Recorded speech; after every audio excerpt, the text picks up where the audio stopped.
Okay guys, today I'm going to show you how to make my almond flour taco shells. These are not as thin as regular taco shells. They're a little thick. As you can see, it's like a chalupa, but they are very taste really good, and you can fold them up, and you can do all kinds of stuff with them. Here we go. I got myself a little pan. I got this at the Publix. This is like about a 4-inch pan.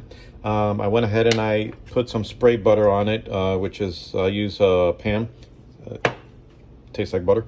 And what you're gonna do is I preparated the batter here. This batter consists of 1 egg, a handful of shredded mozzarella cheese, 3 heaping tablespoons of almond flour, a tiny dash of baking powder, and another tiny dash of baking soda, and a capful of apple cider vinegar. It's very important you use apple cider vinegar. I don't add salt. I don't add sugar either, or any other type of extract or whatsoever. What I do add is a little bit of garlic powder. Gives it a nice taste to it, and that's about it. And what you're gonna do is you're gonna add two tablespoons of the batter. You're gonna add 2 tablespoons of the batter to the pan, and I'm gonna have to put the phone down so I could do that. 1 second. Let's see if this will come out here. All right, bear with me here. You're gonna add 2 tablespoons of the almond of the batter. 1.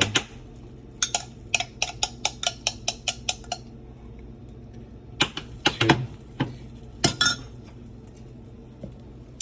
And then what you're gonna do is you're gonna try to even it out across the pan. What I usually do is I usually get the spoon and I make sure I spread this batter evenly. You want to make sure that the pan is also hot, so it could be cooking as you're spreading the batter on the bottom.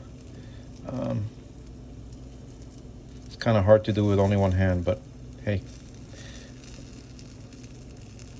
Okay.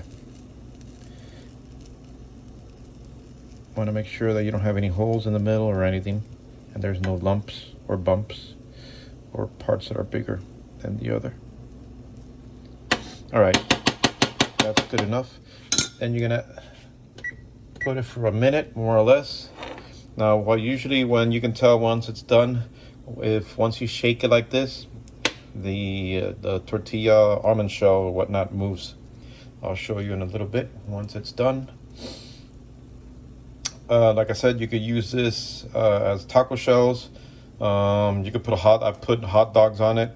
I've put shredded pork and made it into a mini street taco type of thing here.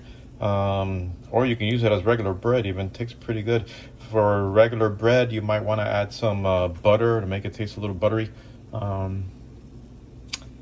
let's see. I think it might be okay. See, it moves. So once it moves like that, you know you can go ahead and flip it. To flip it, I use this little spatula. See, there you go. And then we do it for another minute on the other side, and that should be done. If you guys have any questions, shoot me over an email. Shoot me over a text.